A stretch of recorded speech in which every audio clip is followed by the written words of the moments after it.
Attorney Glenn Chong, mayroon siyang panawagan kay Attorney Chairman sa Comelec itong si George Garcia na huwag talagang dayain itong nalalapit na eleksyon, itong sunod na buwan.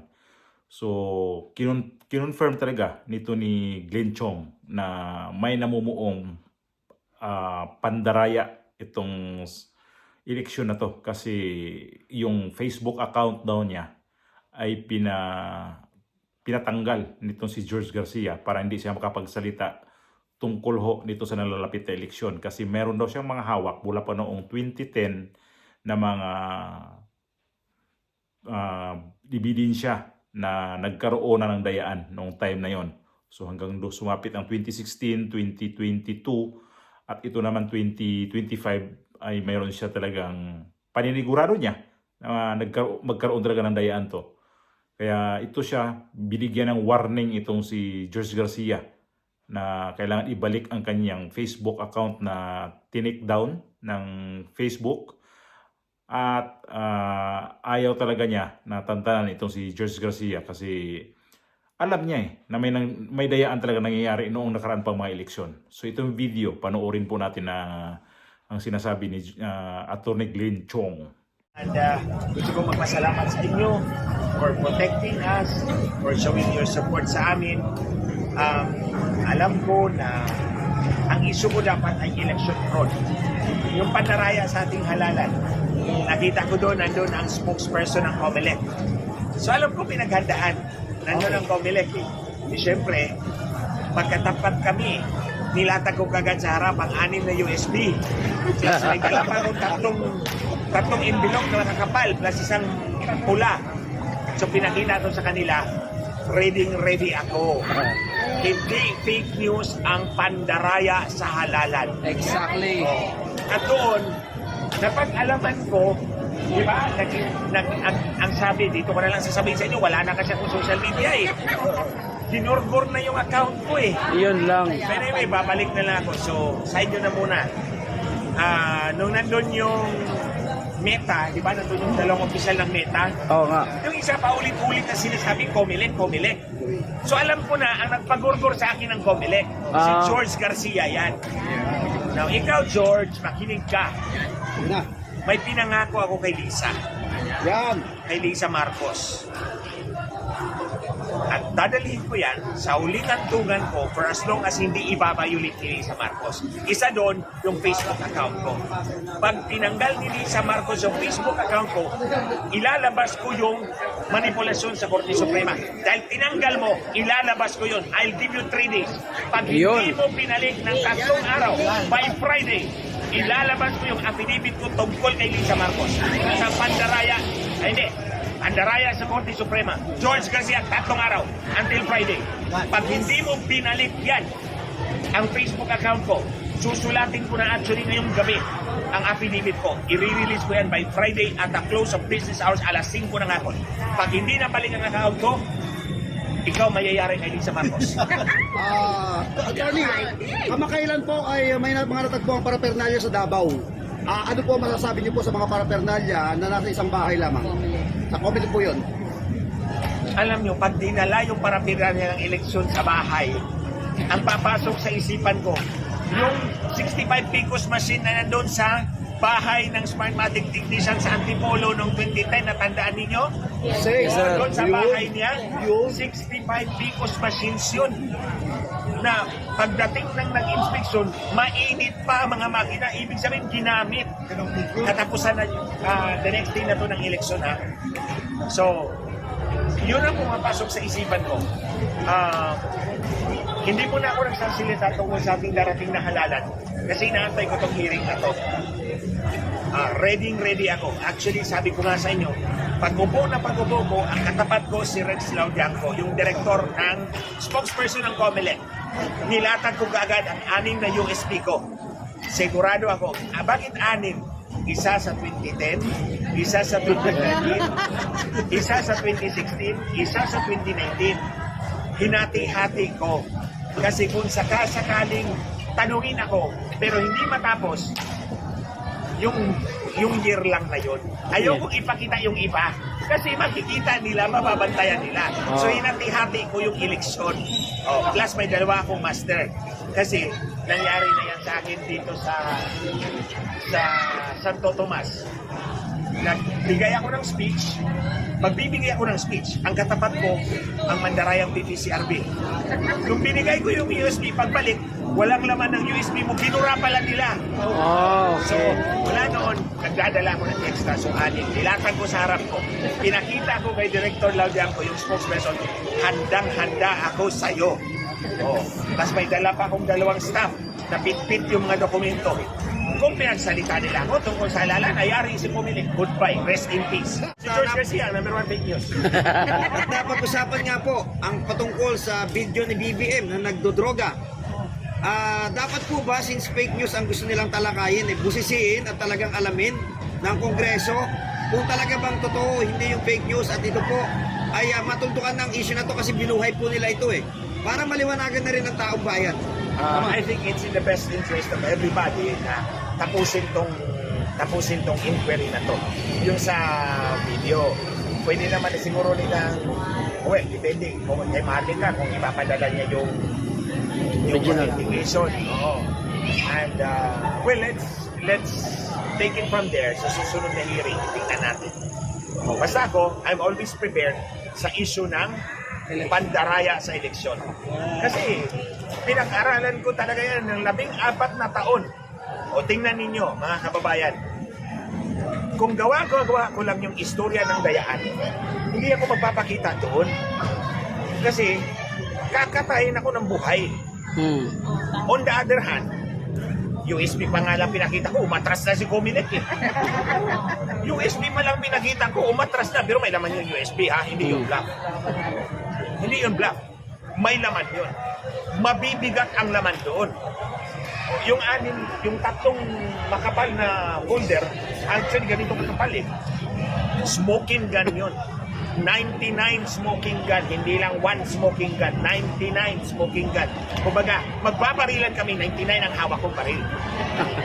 Sige, sinong gusto makipag-duel sa Comelec? Charles, gusto mo? Mag-duel tayo, 99 yung baril ko. Ikaw, ewan ko. Attorney, how about dun sa atmosphere dahil dati kayong kongresista? Kanina kasi nanonood tayo, napaka-unparliamentary na po nung nangyayari. Especially, noong ito pong si Congressman Abante, para bagang napakadami pong mga sinasabi at hindi pinagsasalita. Nang maayos yung mga resource person natin, particularly si Ma'am Joey. Sa atmosphere po at bilang kayo na naka-attend po kanina doon, masasabi niyo po ba na naramdaman niyo po yung tinatawag na chilling effect kanina? Actually, hindi ko naramdaman yun. Kasi nga, siyempre hindi ko naramdaman, umatras si Comelec umatras ang kalaban ko. Yan ang malinaw. Yan ang isabihin nyo sa buong publiko. Nandun ang Comelec, umatras. OFW pakinggan yung buti sinasabi ng attorney OFW. Umatras ang Comelec Ito na sana yung pagkakataon na mabanggaan tayo. Actually, tuwang-tuwa ako dito sa Sampina. Ito na yung panahon na magbanggaan tayo sa publiko. Maraming nanonood. Mapakita ko yung ebidensya ko ng daya ninyo, Comelec, George Garcia. Mula pa noong 2010 hanggang, sabihin na natin, hanggang 2025. Attorney, Yes. magkasama po tayo ng 3 beses na rally dyan po sa Comelec regarding po sa Smartmatic. Yes. Wala na po ang Smartmatic ngayon. So, may nakikita pa rin po kayo posibilidad na magkadayaan sa transmitting po, pagka-transmit ng mga... Itong George Garcia na ito, madaldal to. Kuya, andito na sila Joey, sila Tapusin ko Jose. to ha. Answer. Andito na sila, Sige guys. naman next. Tuloy.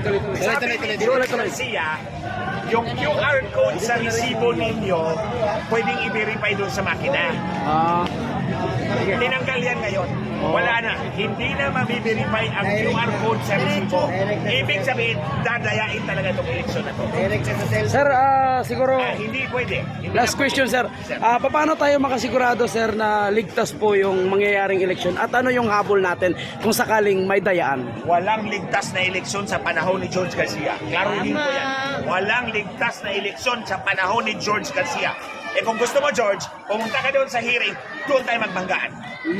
Sir, sa dayaan Kung may... talaga yan kay George Garcia, hindi lang to give justice to Atty. Respicio. Ikaw, George, Pumunta ka doon sa house. Doon tayo magbanggaan. Ilalatag ko yung ebidensya ko. And pag napatunayan ko yung daya ninyo, bumaba ka, chairman. Wala ka silbi. Yun. Anyway, pag ako naman napatunayan mong nagsisinungaling, pwede pa mo ipakulong. Fair enough. Friday, 5 p.m. Friday 5 p.m. George, pag hindi mo binalik ang account ko na Friday 5 p.m. Preskon ka, sir. lalabas ko. Preskon ka, sir. Atawag ka, preskon, sir. Hindi. Ipa-file ko yun. Yung affidavit na yun. Sasamahan namin, Ipa-file sir. ko. Samahan ka namin. Hindi ka namin samahan, sir. Huwag na. Kasi hindi ko ipa-file dito. Ipapadala ko sa Amerika.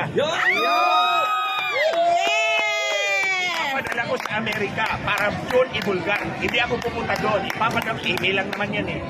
I-scan ko lang, i-email ko lang. Basta George, sasampalin ka ni Lydia Marcos na yan. Kung ayaw mong sampalin, ibalik mo yung account ko. Ibalik mo na yan, George Garcia. Isang banat natin Elizabeth. Isang banat ulit. Ay, gusto ko nga ganyan eh. Di, ito banat mo eh. Nasaan ka ba ngayon? Isa pa rin. Lisa, Isa pa. nasaan ka ngayon? The biggest proof na wala siya rito nung nag-meeting si Exec. Oo. Defense Secretary ng Amerika nandito. Wala siya doon. Wala nga. So, tanong ko, nasaan si Lisa Marcos? Proof of life. Proof of life. Hindi yung picture-picture. Kailangan buhay. Buhay. Buhay na Nice. kumakaway. Kasi Kalendaryo ng oh, yun ang itatanong ko kay Lisa Marcos. Okay, Salamat, sige. sir. Salamat, sir. Guys, maraming salamat. Parang mag-isip ka na totoo ba ito?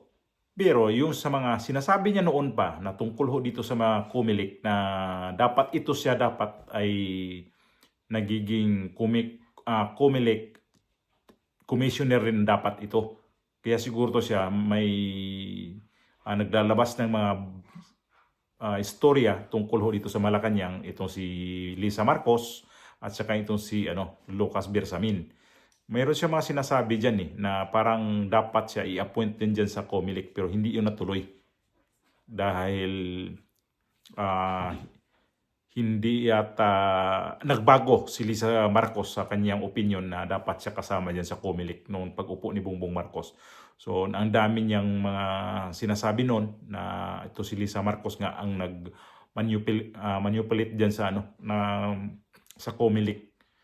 So ito yung niya, paninigurado niya na mayroon talagang pandaya o dadayain ni George Garcia itong darating na election. So parang para sa akin, sayang yung mga boto na mga gustong ibuboto ngayon ng mga tao dahil ang PDP laban kasi ngayon biglang umangat.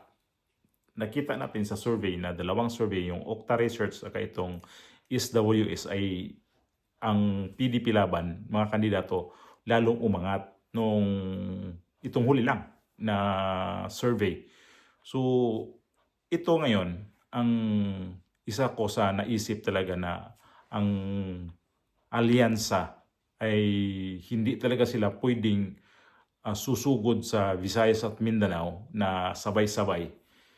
At ito na yung sigurong huli nilang baraha na gagawin na wala tayong magawa nito kundi mandaya na talaga sa eleksyon. So paano kaya to kung magkatotoo talaga to? Kasi ito si Glenn Chong naniwala dito kay itong si Attorney Harold Respicio na pwede talagang madaya. Hindi lang pwede. Talagang may target na silang dadayain. At mayroon tayong na-vlog din tungkol dito sa mga gamit din sa Comelec nga sa may Mindanao na binagsak doon na wala yung, para pinabayaan nila na walang mga gwardiya na mga pulis. So dito pa lang, nakikita ko na mayroon talagang matinding balak ang Comelec na dayain talaga to sa buong Pilipinas ang nila kasi wala, tagilid talaga ang alyansa. Kahit pa magalit ang iba nito nakapanood. Kasi may galit sa akin nito nakapanood. Ako daw gumagawa ng mga istorya dito. Hindi ako gumagawa ng istorya. Manood nga kayo ng survey na Kalye survey ang tawag nila. On the spot ho yun ang mga tao na pinupuntahan nila. Kahit saan sila pumupunta doon. Ayaw nila sa line-up ni Bongbong Marcos. Kaya kayo nagagalit kasi ang gusto nyo, ang pabor lagi sa inyo. Kayo, nandyan kayo kay Marcos.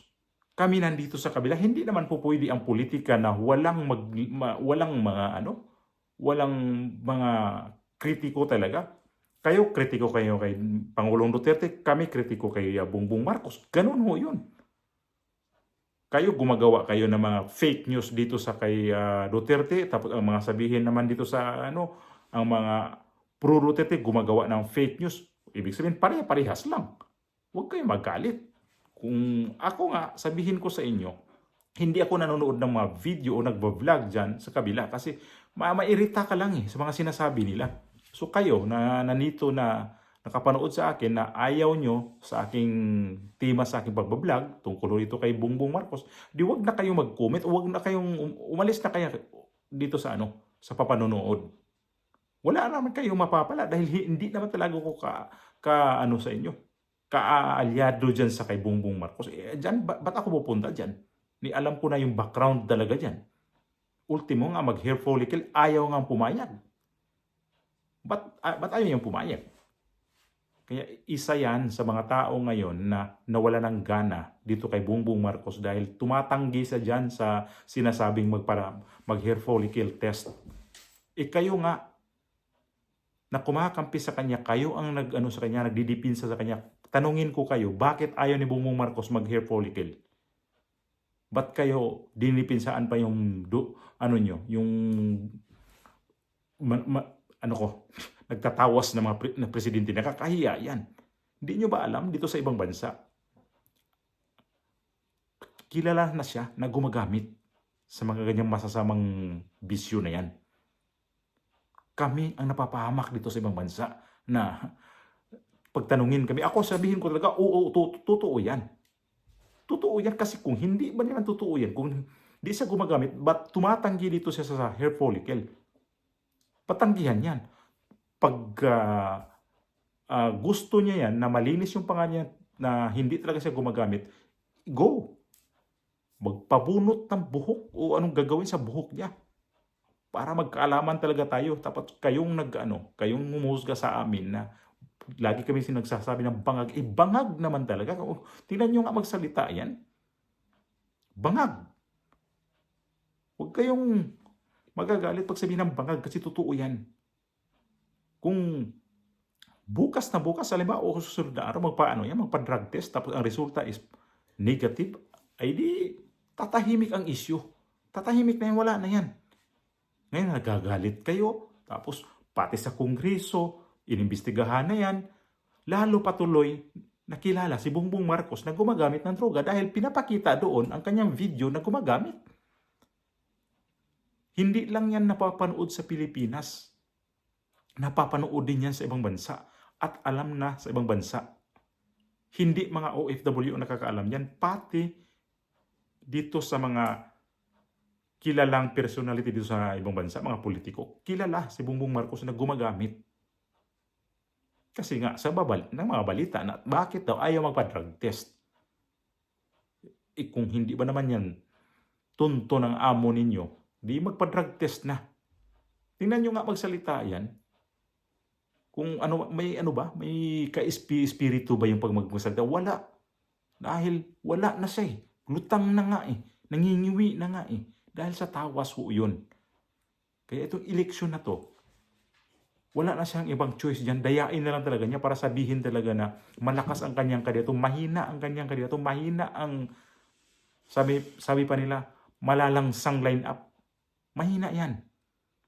Lalo ngayon sa pinakahuling survey, lalo silang doon na nataranta dahil alam nila na lalo silang bumagsak, lalong dumados ang kanilang mga kanilang survey. So saan sila ngayon sa Luzon, yun lang pwede lang ikutan pag sa Visayas, Mindanao. Hindi sila magsama-sama doon. May rally sila sa Cebu. Hindi lahat ang pumunta doon kasi ang mga taga Cebu, hindi lahat din sinusuportaan ang alyansa.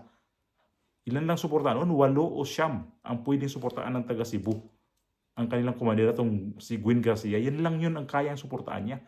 The rest nun, wala na.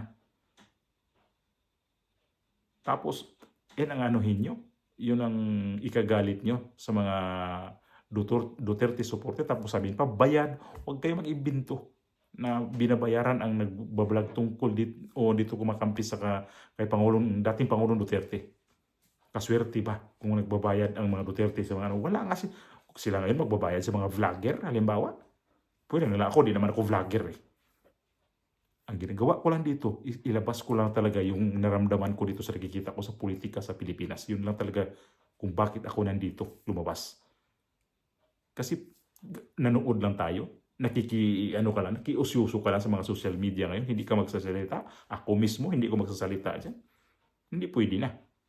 Dati ako, sabi ko nga hindi ako nakikialam sa mga ganito, pero ngayon, may social media na. At yung nakikita ko, yun ang dapat kong ilabas. Yun dapat ako magre-react. Yan ang totoo.